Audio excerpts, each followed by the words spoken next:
आमदार आहेत ही आता काळ्या दगडावरची रेघ आहे. ते देवदत्त निकम आणि बंधू भगिनींनो, अनेक दिवस प्रचार चालू आहे. आपली निवडणूक काय अर्ज भरल्यावर सुरू झाली असं नाही. मागच्या 2-3 महिन्यापासून आपण निवडणुकीतच आहे. त्यामुळे या मतदारसंघातल्या घराघरात कळलंय की तुतारी 20 नोव्हेंबरला वाजवायची.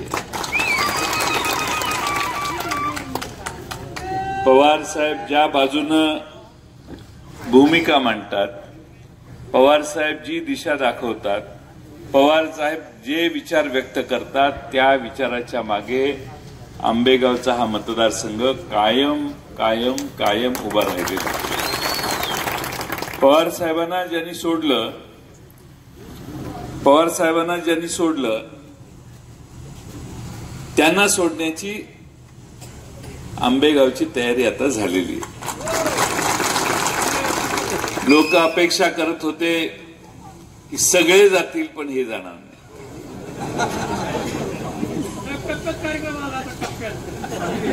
सगळे जातील पण हे जाणार नाही, पण हेच आधी गेले.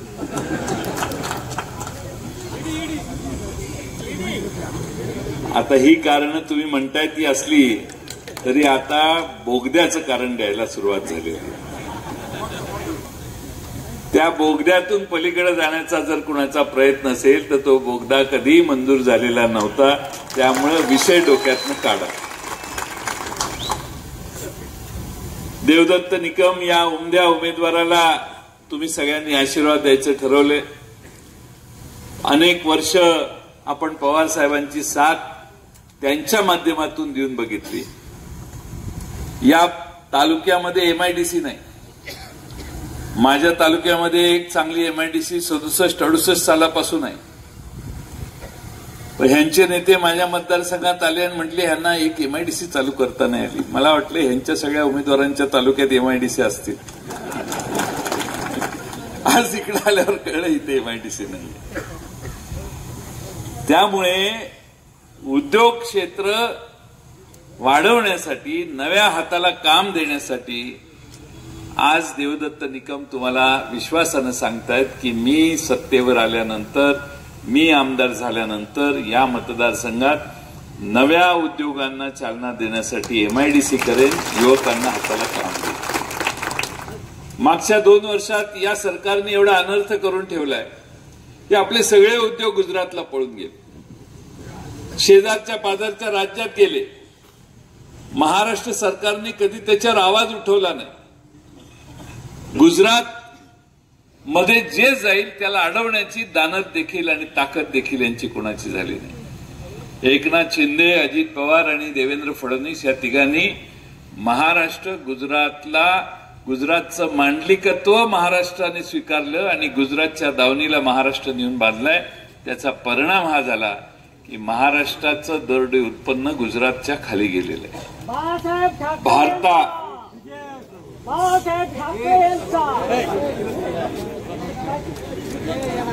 आपलं चाललेलं आहे, असं करू नका.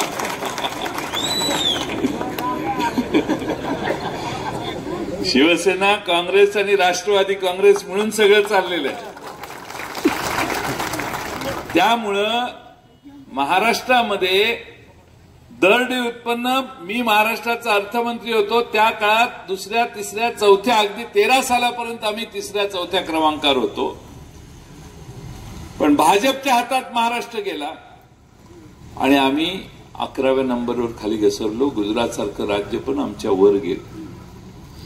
दरडोई उत्पन्न म्हणजे काय तर महाराष्ट्रातल्या पेक्षा गुजरातमधली माणसं जास्त श्रीमंत झाली. गुजरातमध्ये जास्त उत्पन्न एका माणसाच्या वर तयार झालं. आमचं दरडोई उत्पन्न कमी झालं. आजपर्यंत महाराष्ट्राच्या स्थापनेच्या वेळी जसं महाराष्ट्राची स्थापना झाली तशी गुजरातची तिकडे झाली. त्यावेळेपासून आजपर्यंत कधीही महाराष्ट्राने गुजरातला पुढे येऊन दिलेलं नव्हतं. पण ह्या भारतीय जनता पक्षाच्या काळामध्ये आम्ही महाराष्ट्राचा क्रमांक 3रा, 4था होता, तो आता 11वर गेला. त्याचं पाप यांचंच आहे. दुसरा एक आकडा तुम्हाला सांगतो. एक 5-7-8 दिवसापूर्वी पेपरला केंद्र सरकारचं आहे, माझ्या अंगचं काय नाहीये, भारताच्या सकल उत्पन्नाच्या महाराष्ट्राचा वाटा, भारताच्या सकल उत्पन्नात महाराष्ट्राचा वाटा नेहमी 15% असायचा. पहिलं हे वर्ष आहे की आमचं महाराष्ट्राचं भारताच्या सकल उत्पन्नातलं महत्व वाटा हा 15%च्या ऐवजी 13% खाली आला. 2% महाराष्ट्र यांच्या कर्तबगारीमुळे खाली घसरला. 2% म्हणजे काही लाख कोटी रुपयाचं उत्पन्न. आणि म्हणून महाराष्ट्राची अधोगती यांच्याच काळात झाली. उद्योग यांच्याच काळात महाराष्ट्राच्या बाहेर गेले. फॉक्सकॉनचा प्रकल्प जर राहिला असता तर तळेगावच्या आसपास 1.5 लाखपेक्षा जास्त लोकांना हाताला काम मिळालं असतं. टाटा एअरबेस महाराष्ट्रात राहिली असती. टाटा एअरबस कंपनी विमान करणारी आणि टाटाची कंपनी, तर 7-8 हजार लोकांना हाताला काम मिळालं असतं. तो प्रकल्प तिकडे गेला. परवाच एक 10-15 दिवसापूर्वी मोदी साहेबांनी जाऊन त्या प्रकल्पाचं उद्घाटन केलं. भूमिपूजन नाही, प्रकल्प चालू पण झाला. सभेत म्हटले काय बरोबर नाही राव, सगळेच चालले तिकडे. तर माननीय मुख्यमंत्री साहेब म्हणाले की जयंतराव काळजी करू नका, आम्ही कालच मोदी साहेबांना भेटून आलेलो आहे. जयंतराव, मोदी साहेबांनी आम्हाला सांगितलं याच्यापेक्षा मोठा प्रकल्प मी तुम्हाला देईन. नक्की का? हो हो नक्की म्हटले. मोदी साहेबांनी एकदा शब्द दिला की झालंच म्हटले. म्हटलं मग तुमची खात्री आहे का? हो हो म्हटले, नक्की खात्री आहे. मग केवढा मोठा? नाही, ह्याच्यापेक्षा मोठा म्हटले. तर सारखं असं करायला लागणार, मी गप्प बसलो. आता मुदत संपली साहेबांची. एकनाथ शिंदे जे बोलू शकत नव्हते कारण त्यांना त्यांची खुर्ची लाडकी आहे, ते त्यांनी हाताने करून सांगितलं की मोदी साहेब आम्हाला भोपळा देणार आहेत आणि कालच परत आलो. त्यामुळं महाराष्ट्राच्या अधोगतीचं कारण सध्याचं सरकार आहे. महागाईचं कारण सध्याचं सरकार आहे. दिवाळीमध्ये किती पैसे गेले हे प्रत्येकाला माहिती आहे. तेलाचा डबा 500 रुपयानं वाढला, यांची जबाबदारी आहे दिल्ली आणि महाराष्ट्रातल्या लोकांची. जीएसटी, आपल्या प्रत्येक दुकानात जीएसटी प्रत्येक वस्तूवर किती आहे बघा.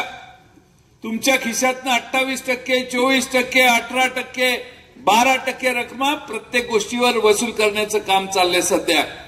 तुमच्या पायातल्या चपलीवर कर आहे, शर्टावर कर आहे, पॅन्टवर कर आहे, टोपीवर कर आहे, तुमच्या साडीवर कर आहे, तुम्ही म्हणाल त्या गोष्टीवर कर आहे. अन्नधान्य पॅक केलं तरी हे जीएसटी वाले दारात येऊन बसतात. जेवायला गेलं तरी कर आहे. तुम्ही आज जेवून आलेलं दिसतंय. प्रत्येक गोष्टीवर कर आहे. शेवटी अंत्ययात्रा निघते त्यावेळी कफन टाकलेलं असतं ना, त्यालाही कर. या सरकारने, भारत सरकार आणि महाराष्ट्र सरकारने मिळून महाराष्ट्राला एवढं लुटले की दर महिन्याला 30,000 कोटी रुपये कर हे गोळा करतात आपल्याकडून. मला वाटलं दुसऱ्या राज्यातही असंच होत असेल. दुसरीकडे 11,000, 8,000, 7,000, 9,000, 12,000 ह्याच्यावर एक राज्य नाही. मी हे यासाठी सांगतोय की आम्ही जास्तीत जास्त कर यांना द्यायचा, यांनी आमच्या डोक्यावर महागाई लादायची आणि महाग झालेल्या वस्तूंवर यांनी कर आमच्याकडून गोळा करायचा. या महाराष्ट्राला किती अडचणीत या सरकारने आणले याची काही उदाहरणं आहेत, मी सांगून वेळ घेत नाही. पण मित्रांनो, आंबेगाव तालुक्याने विकासाचं स्वप्न बघत असताना देवदत्त निकम या नव्या चेहऱ्याला न्याय दिला. तर मी शरद पवार साहेबांच्या वतीनं मुद्दामून आपणा सर्वांना सांगतो की ज्या ज्या गोष्टी मगाशी देवदत्त निकम बोलले त्या सगळ्या गोष्टी करून दाखवण्याची ताकद त्यांच्या मागे शरद पवार साहेबांच्या आशीर्वादाने तयार होईल. काही तुम्ही चिंता करण्याची कारण नाही. भ्रष्टाचाराची चर्चा आता करत नाही कारण वेळ आपल्याला कमी. पण भ्रष्टाचार कशा कशात करावा? छत्रपती शिवाजी महाराजांचा मालवणला ह्या बहादरांनी पुतळा उभा केला. मोदी साहेबांनी जाऊन त्याचं उद्घाटन केलं आणि उभा असणारा पुतळा 8 महिन्यात कोसळला. एकनाथ शिंदे म्हटले ते वारं फार आलं म्हणून पुतळा कोसळला. मी दुसऱ्या दिवशी गेलो, म्हटलं आपण काही चुकीचा आरोप करायच्या आधी चौकशी करू. लोकांना विचारलं वारं किती जोरात होतं, काय होतं, कुठून आलं वारं. ते म्हटलं इकडनं वारं. पुतळा कुठं पडला, ते म्हटले तिकडच पडला. ज्या बाजूला वारं आलं त्याच बाजूला पुतळा. पण महाराष्ट्राचे मुख्यमंत्री म्हणतात की पुतळा वाऱ्यानं पडला. एक नारळाचं झाड राव पडलं नाही, एक आंब्याचं झाड पडलं नाही. पण पाहिजे ते रेटून बोलायचं. माग लोक नुसते ऐकायला आहेत. लोकांना ग्रहीत धरणारी ही सत्तेत बसणारी लोक आपल्याला बदलावी लागतील. तोच त्याच्यावरचा उपाय आहे. ते काम आपल्याला 20 तारखेला करायचं. छत्रपती शिवाजी महाराजांचा पुतळा पडला. आता शेवटी राजे, छत्रपती शिवाजी महाराजांचा पुतळा पडला. महाराष्ट्राचा अभिमान कोसळला. आता जुन्नरवरून आलो. महाराष्ट्रातल्या शिवस्वराज्य यात्रेची सुरुवात जुन्नरच्या किल्ल्याच्या पहिल्या पायरीचं दर्शन घेऊन मी आणि डॉक्टर अमोल कोल्हे साहेबांनी केलेली. डॉक्टर अमोल कोल्हे आणि मी महाराष्ट्रभर फिरलो. महाराष्ट्रातल्या जनतेनं आम्हाला सांगितलं तुम्ही काळजी करू नका, आम्ही सगळे पूर्ण तुमच्या ताकदीनं मागे आहोत. पुढारी गेलेले असले तरी जनता जाग्यावर आहे. आणि हीच शरद पवार साहेबांची, उद्धव ठाकरेंची आणि राहुल गांधींची कमाई आहे असं माझं मत आहे. आणि म्हणून उद्याच्या निवडणुका या आपल्या तुमच्या माझ्या जीवनात फार महत्वाच्या आहेत. महिलांची सुरक्षितता एवढी टोकाची अवस्था झालेली आहे महिलांच्या सुरक्षिततेबाबतीत की सरकारने अनेक चुका केल्या. सरकारने चुका करत असताना आपण या सर्व गोष्टीवर सतत पांघरून घालण्याचं काम या सरकारने केलं. बदलापूरची घटना घडली, त्या शाळा चालकाला वाचवण्याचा प्रयत्न केला. लहान बालकांच्यावर अत्याचार, महिलांच्यावर अत्याचार, महिलांच्यावर बलात्कार दर 10-15 दिवसांनी काही ना काही या महाराष्ट्रात होते. यांनी बिघडवली. गणपतराव गायकवाड म्हणून आमदार आहेत, त्यांनी कल्याणच्या पोलीस स्टेशनमध्ये जाऊन गोळ्या घातल्या. पोलीस स्टेशनमध्ये जाऊन एक आमदार गोळ्या घालतो, तो सध्या तुरुंगात आहे. म्हणून त्याच्या बायकोला आता भारतीय जनता पक्षाने तिकीट दिलेलं. का तर बहादरानं जाऊन गोळ्या घातल्या. कुठं तर पोलीस स्टेशनमध्ये. काय चाललंय या महाराष्ट्रात? महाराष्ट्रात कायदा व सुव्यवस्था नावाची चीज नाहीये. आणि म्हणून यांना यांची जागा दाखवण्यासाठी 20 तारखेला आपल्याला मतदान करायचंय. आमचं सरकार येणार आहे. काळ्या दगडावरची रेग आहे. आजच सकाळी 10 वाजता 12 वाजता आमचा 11च्या दरम्यान आमचा जाहीरनामा प्रकाशित झाला. पण त्याच्या आधी शरद पवार साहेब, उद्धवजी आणि राहुल गांधी यांनी एकत्रित येऊन 5 पंचसूत्री महाराष्ट्राच्या समोर मांडली.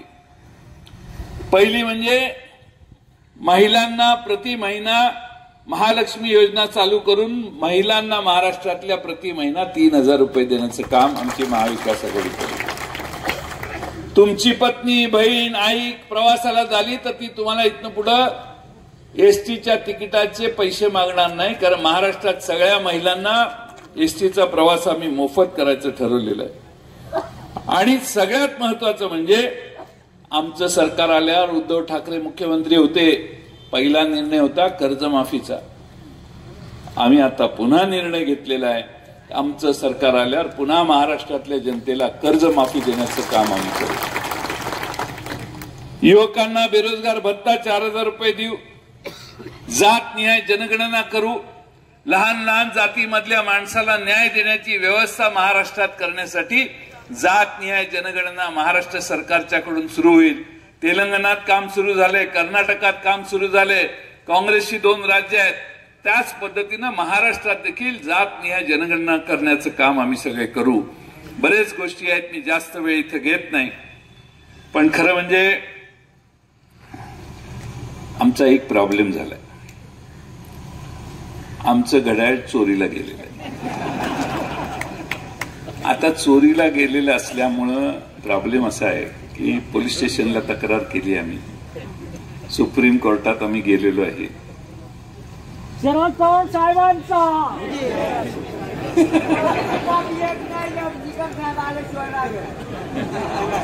आणि म्हणून आपण मी लवकर जातो, तुम्हाला दोघांना इच्छा असेल तर बसा की आता मला होऊ देत, वेळ कमी आहे. आमचं घड्याळ चोरीला गेलंय दुपारीच. आमचं घड्याळ चोरीला गेलंय. चोरीला गेल्यामुळं ज्यांच्याकडे घड्याळ आहे पृथ्वीवर असा कुठलाही पक्ष नसेल, पृथ्वीवर, भारतात नाही, सुरेश भाऊ भोर, पृथ्वीवर असा पक्ष नाही की ज्या पक्षाच्या चिन्हाखाली लिहायला लागतं आमचा जरा प्रॉब्लेम आहे, हे तात्पुरतं आहे, हे न्यायप्रविष्ट आहे. अरे काय आता न्यायप्रविष्ट आहे, चोरीला गेलेला आहे. पोलिसांनी पकडल्यावर पोलीस मुद्देमालासह हातात देईपर्यंत आपल्या हातात येत नाही. म्हणून शरद पवार साहेबांनी छत्रपती शिवाजी महाराजांच्या विजयाची ज्यावेळी तुतारी वाजायची, तीच तुतारी हे आमचं चिन्ह म्हणून निवडलेलं आहे. हे आपलं आज चिन्ह आहे. माझी तुम्हाला कळकळीची विनंती आहे, घराघरात महिलांना जाऊन भेटा. कदाचित अपप्रचार होईल, पवार साहेबांचं चिन्ह घड्याळ आहे. ह्यावेळी पवार साहेबांचं चिन्ह तुतारी वाजवणारा माणूस आहे आणि ते देवदत्त निकम त्यावर उभे आहेत. हे घराघरापर्यंत जाऊन सांगा. मी मागे एके ठिकाणी सांगितलं होतं की लय पोरं शाळा सोडून गेली आमच्या शाळेत.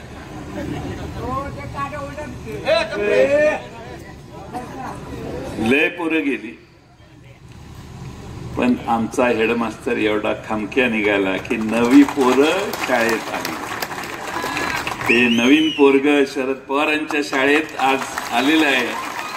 त्या नवीन पोराला आशीर्वाद द्या आणि पुढची 5-25 वर्ष आंबेगाव विधानसभा मतदारसंघाची सेवा करण्याची संधी द्या, एवढीच विनंती करतो. आणि